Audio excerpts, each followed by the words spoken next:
สวัสดีครับในปี 2025 เนี่ยนะครับความขัดแย้งตรงชายแดนไทยกัมพูชาที่เรารู้กันดีว่ามีมานานแล้วมันเกิดปะทุขึ้นมาอีกครั้ง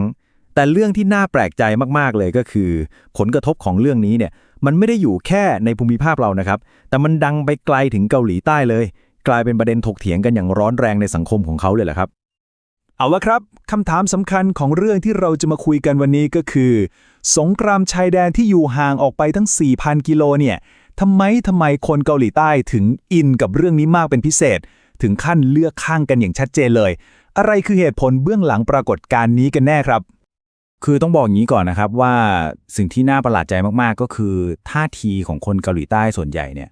เขาเอ็นเอียงไปทางฝ่ายใดฝ่ายหนึ่งแบบชัดเจนมาก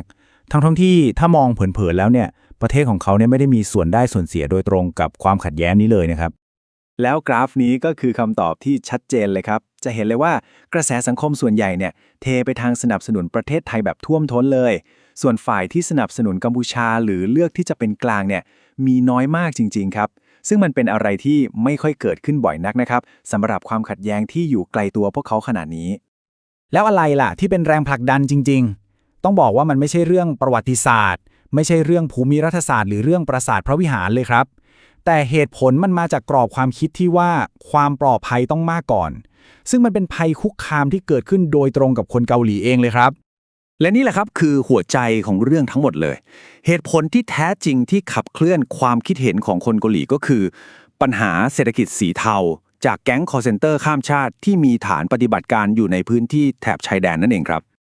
คือต้องเข้าใจก่อนนะครับว่าแก๊งคอร์เซนเตอร์พวกนี้เนี่ยไม่ใช่มิจฉาชีพรายย่อยๆนะครับแต่มันคือเครือข่ายองค์กรอาชญากรรมขนาดใหญ่เลยที่ตั้งฐานอยู่ในพื้นที่ชายแดนอย่างปอยเปตแล้วก็ก่อเหตุหลอกลวงคนในประเทศอื่นสร้างความเสียหายมหาศาลเลยทีเดียว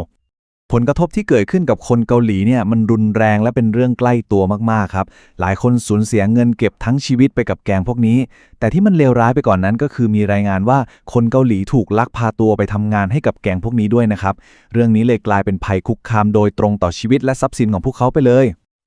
และนี่อาจจะเป็นจุดที่ทำให้เรื่องมันบานปลายใหญ่โตครับ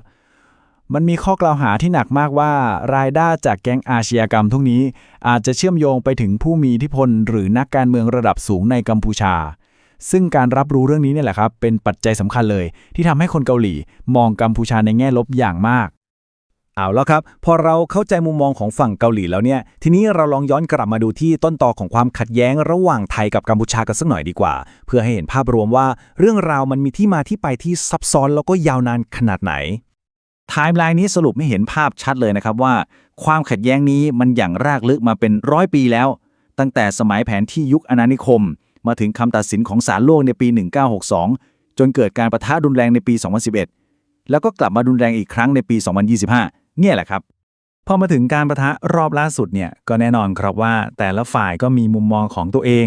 ฝั่งไทยก็บอกว่ากัมพูชาเป็นฝ่ายเริ่มก่อนและการปฏิบัติการทางทหารเนี่ยก็เพื่อปราบปรามอาชญากรรมข้ามแดนด้วยในขณะที่ฝั่งกัมพูชาก็กล่าวหาว่าไทยเป็นฝ่ายรุกรานซึ่งนี่ก็เป็นส่วนหนึ่งของสงครามข้อมูลข่าวสารที่เกิดขึ้นไปพร้อมๆกันเลยครับทีนี้ถ้าเรามาดูเรื่องศักยภาพทางทหารและเศรษฐกิจกันบ้างจะเห็นเลยว่ามันต่างกันค่อนข้างมากครับ GDP ของไทยใหญ่กว่ากัมพูชาถึง17เท่าในขณะที่กำลังรบไม่ว่าจะเป็นทางอากาศหรือทางบกเราก็มีเทคโนโลยีที่เหนือกว่าอย่างเห็นได้ชัด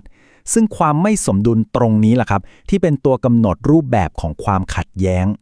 แต่ว่าเรื่องราวทั้งหมดมันก็ไม่ได้มีแค่ด้านเดียวนะครับเพื่อเราเข้าใจเรื่องนี้อย่างรอบด้านมากขึ้นเนี่ยเราจำเป็นต้องไปฟังเสียงจากอีกมุมหนึ่งด้วยโดยเฉพาะจากคนเกาหลีที่เขาอาศัยในพื้นที่จริงๆอันนี้เป็นเสียงสะท้อนจากนายกสมาคมชาวเกาหลีในกัมพูชาเลยนะครับเขาบอกว่า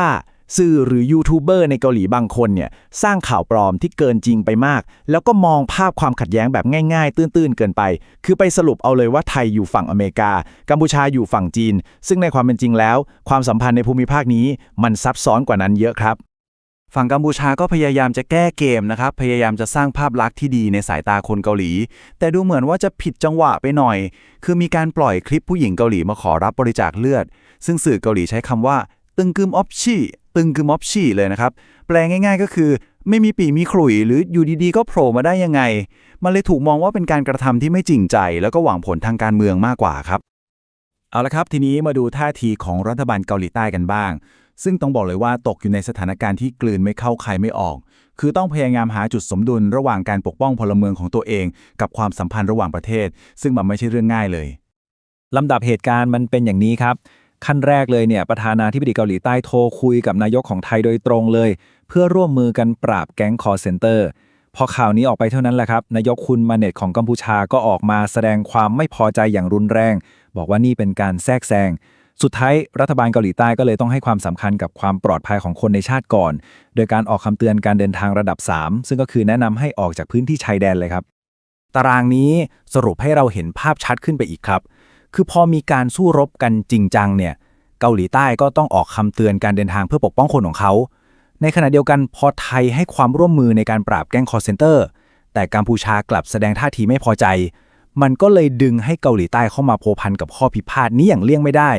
ทำให้การดำเนินนโยบายกับอาเซียนโดยรวมเนี่ยมันซับซ้อนขึ้นไปอีกครับ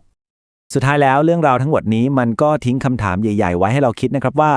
เมื่อความจำเป็นเร่งด่วนที่ต้องปกป้องพลเมืองจากภัยอาชญากรรมข้ามชาติมันมาส่วนทางกับการดำเนินนโยบายทางการทูตที่ละเอียดอ่อนรัฐบาลควรจะหาจุดสมดุลที่เหมาะสมที่สุดได้อย่างไรนี่คือความท้าทายที่เกาหลีใต้และอีกหลายๆประเทศทั่วโลกกำลังเผชิญอยู่ในปัจจุบันครับ